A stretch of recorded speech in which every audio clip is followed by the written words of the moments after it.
सुहानी बचपन से ही पढ़ने में बहुत कमज़ोर थी। उसके शरीर का रंग सांवला था, चेहरे का डिज़ाइन कुछ खास अच्छा नहीं था। सुहानी का चेहरा अच्छा न होने के कारण स्कूल में बच्चे अक्सर उसे चिढ़ाते रहते थे। कोई सुहानी का फ्रेंड बनने के लिए तैयार नहीं था। जब सुहानी अपने गांव की गलियों से गुजरती थी, बगल में खड़े लोग भी अपना मुंह फेर लेते थे। सुहानी को इस बात से बहुत ज़्यादा पीड़ा होती थी। वह यह नहीं समझ पा रही थी, क्योंकि वह बहुत छोटी बच्ची थी। आखिर बात क्या है? हमारे चेहरे को देखकर लोग अपना मुंह क्यों छुपा लेते हैं? सुहानी जब स्कूल से घर वापस आती थी, तब अपनी माँ से एक यही सवाल करती थी कि क्यों हमारा कोई फ्रेंड भी नहीं बन रहा है, अतः हमसे कोई बातचीत भी नहीं करना चाहता। इतनी बात सुनकर सुहानी की माँ की आंख में आंसू आ जाते और वह रोने लगती, लेकिन अपनी बिटिया को यह नहीं समझा पा रही थी कि उससे लोग इतना घृणा क्यों करते हैं। माँ सुहानी से बहुत ज़्यादा प्यार करती थी। गली मोहल्ले में सुहानी को मनहूस बोलते थे। सुहानी की माँ कड़े शब्दों में जवाब देती थी। सुहानी की माँ अपने कलेजे के टुकड़े को हर वक्त अपने साथ में रखती थी और जो भी उससे बोलता था उसके बदले में जवाब देती थी।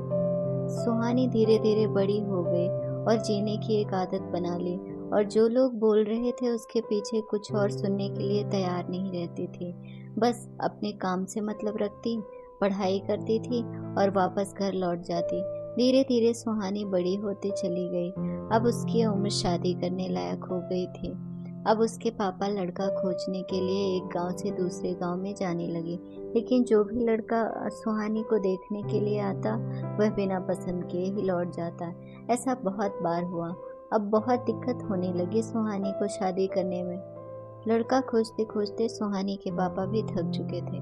ऐसा कोई गांव नहीं था जिस गांव में सुहानी के पिता लड़का खोजने के लिए नहीं गए हों। अब सुहानी के पापा भी गुस्से में आकर सुहानी को मनहूस बोलना चालू कर दिया था। लेकिन माँ तो एक ऐसी थी जो सभी लोगों को समझाती थी और सुहानी के बारे में भला बुरा कहने वालों को सबक सिखाती थी। भगवान ने भी सुहानी के साथ बहुत ही क्रूरता भरे मजाक किए थे। शरीर की बनावट ऐसे बना दिए थे जिसे कोई भी लड़का देखकर पसंद ही नहीं करता था। सुहानी भी इस बात को लेकर चिंता कर रही थी कि पापा हमारे लिए इतना दूर दूर तक जाते हैं लड़का देखने के लिए, लेकिन हमें कोई भी लड़का पसंद नहीं करता। सुहानी अपने कामों में ज़्यादा व्यस्त रहती थी। वह खाना बनाने में बहुत ज़्यादा समय देती थी। सुहानी को खाना बनाने में बहुत मज़ा आता था। सुहानी ने बहुत सारे खाना बनाने की रेसिपी के बारे में जानकारी हासिल कर ली थी। इसके लिए उसने किताबें, रेडियो, टीवी चैनल पर वीडियो देखती थी। सुहानी के द्वारा बनाया गया खाना बहुत ही स्वादिष्ट और टेस्टी होता था। सुहानी की तारीफ उसके चेहरे से कोई नहीं करता था, लेकिन उनकी खाना बनाने का जो तरीका था, उसमें जो स्वाद था, उसकी तारीफ हर कोई करता था। खाना बनाने में सुहानी के जितने भी आजू बाजू औरतें थी, उन सभी औरतों में सबसे ज़्यादा फेमस हो गई थी। जिस औरत को लगता था कि आज नया खाना बनाना है, तो वह औरत सुहानी के पास जाकर जानकारी लेती थी। बहुत सारी औरत यह भी सोचती थी कि सुहानी के द्वारा बनाए गए खाना को हम सीख लें, लेकिन सुहानी के हाथों में जो जादू था और जो कला थी, उसे कोई सीख नहीं पाता था। सुहानी का जीवन चक्र उतार चढ़ाव में कटता रहता था। माता पिता और रिश्तेदार बहुत कोशिश कर रहे थे कि सुहानी की कहीं न कहीं शादी हो जाए। बहुत कोशिश के बाद माँ पापा ने एक लड़के वाले को मना लिया। वे सब सुहानी को देखने के लिए घर आने वाले थे। सुहानी को इस बात की खबर लग जाती है कि हमारी शादी होने वाली है। सुहानी दुखी हो जाती है और गुस्सा करने लगती है, और सुहानी रोते हुए कहने लगती है, आप सब इतने सारे लड़के वालों को देखने के लिए बुलाते हो, लेकिन हमें कोई पसंद नहीं करता, और जो भी आता है हमारा मजाक ही बना कर जाता है। आप सबकी बदनामी होती है गांव समाज में। लोग बोलते हैं कि लड़के वाले देखने आए और सुहानी को पसंद नहीं किया। गांव वाले भी कहते हैं कि पता नहीं उसके मम्मी पापा ने कैसे उसको जन्म दिया है। इस मनहूस को कहीं शादी ठीक से नहीं हो रही। सुहानी की माँ ने सुहानी को समझाया कि शादी में अक्सर ऐसा होता रहता है। हर कोई हर किसी को पसंद नहीं करता है। जिसे तुम पसंद आ जाओगी, वो तुमसे शादी जरूर करेगा।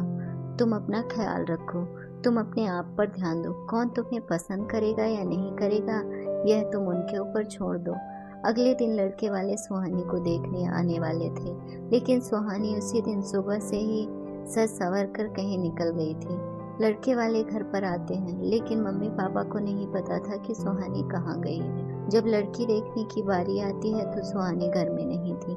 लड़के वाले इस पर बहुत गुस्सा हो जाते हैं और सुहानी के मम्मी पापा को खूब खरी खोटी सुनाते हैं। वैसे भी पापा सुहानी पर बहुत ज्यादा गुस्सा करते थे, लेकिन उस दिन की हरकत से सुहानी के पापा के ऊपर तो खून सवार हो गया था। सुहानी ने अपने पापा को गुस्से से पागल कर दिया था। उस दिन सुहानी के पापा ने उसकी मम्मी पर सारा गुस्सा उतार दिया। सुहानी के पापा ने उसकी मम्मी को बहुत भला बुरा कहा कि यह सब तुम्हारे सिर पर चढ़ाने का नतीजा है। तुम्हारी ही वजह से आज सुहानी ऐसी हरकतें कर रही है। अब शाम का वक्त होने वाला था। सुहानी घर लौट चुकी थी। सुहानी के चेहरे पर बहुत ज्यादा खुशी थी और उसके हाथ में एक चेक था। सुहानी कोई एक सर्टिफिकेट लेकर आई थी। सुहानी ने अपनी उपलब्धि के बारे में अपनी मम्मी से कुछ बोलने ही वाली थी, किसी भी सुहानी की मम्मी ने उसको खरी खोटी सुनाना शुरू कर दिया। उसकी मम्मी ने सुहानी को इतनी खरी खोटी सुनाई कि सुहानी ने सपने में भी नहीं सोचा था कि मम्मी आज उसे इतना भला बुरा बोलेंगी। इससे पहले सुहानी की मम्मी ने सुहानी को कभी ऐसी बातें नहीं कही थी। सुहानी की माँ ने एक बात बोली सुहानी से कि बाकी सब लोग सही कह रहे थे, तुम सच में मनहूस हो। आज तुम्हारी वजह से सब कोई परेशान है। अच्छा तो होता कि तुम पैदा होते ही मर जाती। आज यह दिन हमें देखना ही नहीं पड़ता। गांव घर में मेरा सिर नहीं उठ पा रहा है। सुहानी इस वाक्य को सुनकर अवाक थी। वह कुछ बोल नहीं पा रही थी, क्योंकि जब सुहानी बोलने की कोशिश कर रही थी, उसकी मम्मी के शब्दों की आवाज उसकी आवाज को दबा देती थी। सुहानी चुपचाप खड़ी थी। सुहानी की आंख से आंसू बह रहे थे। सुहानी बिल्कुल व्याकुल हालत में खड़ी थी। वह कुछ बोल नहीं पा रही थी। उसने अपनी माँ से एक ही सवाल किया कि माँ, क्या मैं इतनी बदनसीब हूँ कि मुझे आप मारना चाहती थी? क्या मैं मर जाऊँ? मैं इतनी बुरी हूँ, आप मुझे मारना चाहती हैं? मैंने ऐसी क्या गलती कर दी? सुहानी के द्वारा बोली गई एक भी बात का असर उसकी मम्मी पर नहीं था। सुहानी की मम्मी काम कर रही थी और गुस्से में सुहानी के ऊपर अनेकों बातों का प्रहार कर रही थी। सुहानी निठुर भाव से अपनी मम्मी की ओर देख रही थी और उसकी बातों को सुन रही थी। आंख से आंसू बहा रही थी, लेकिन वह चुपचाप खड़ी रही। सुहानी एक ही सवाल कर रही थी, माँ, क्या आप मुझे मारना चाहते हो? गुस्से में मम्मी ने भी बोल दिया हाँ। सुहानी बिना एक पल बिताए ही सीधा अपने कमरे में जाकर दरवाजा बंद कर लिया। 1-2 मिनट में जब उसकी माँ का गुस्सा शांत हुआ, तब सुहानी की मम्मी को अपनी गलती का एहसास हुआ। मम्मी सुहानी के रूम की तरफ गई और दरवाजा खोलने के लिए बोली, लेकिन सुहानी ने अपने आप को रूम में बंद कर लिया था। सुहानी की माँ ने जब देखा कि सुहानी का दरवाजा अंदर से बंद है, सुहानी की माँ सोची कहीं यह कोई गलत कदम न उठा ले, इसलिए सुहानी की मम्मी ने उसके पापा को तुरंत बुलाया। दोनों ने दरवाजा खोलने की काफी कोशिश की, लेकिन सुहानी ने दरवाजा नहीं खोला। कुछ समय बीतने के बाद सुहानी के पापा को एहसास हो गया कि कहीं वह कुछ गलत ना कर ले। सुहानी के पापा ने तुरंत दरवाजा को तोड़ दिया। सुहानी के मम्मी पापा ने अंदर का सीन देखा तो वह अवाक रह गए। सुहानी ने दुपट्टे का फंदा बनाकर पंखे से लटक रही थी। अभी ज्यादा वक्त नहीं हुआ था, वह सिर्फ बेहोश हुई थी। माँ और पापा ने तुरंत उसे उठाकर पंखा से अलग किया, फिर गले से दुपट्टा निकाला और बेड पर सुहानी को लिटा दिया। ऐसी स्थिति में देखते हुए उसने तुरंत डॉक्टर को कॉल किया।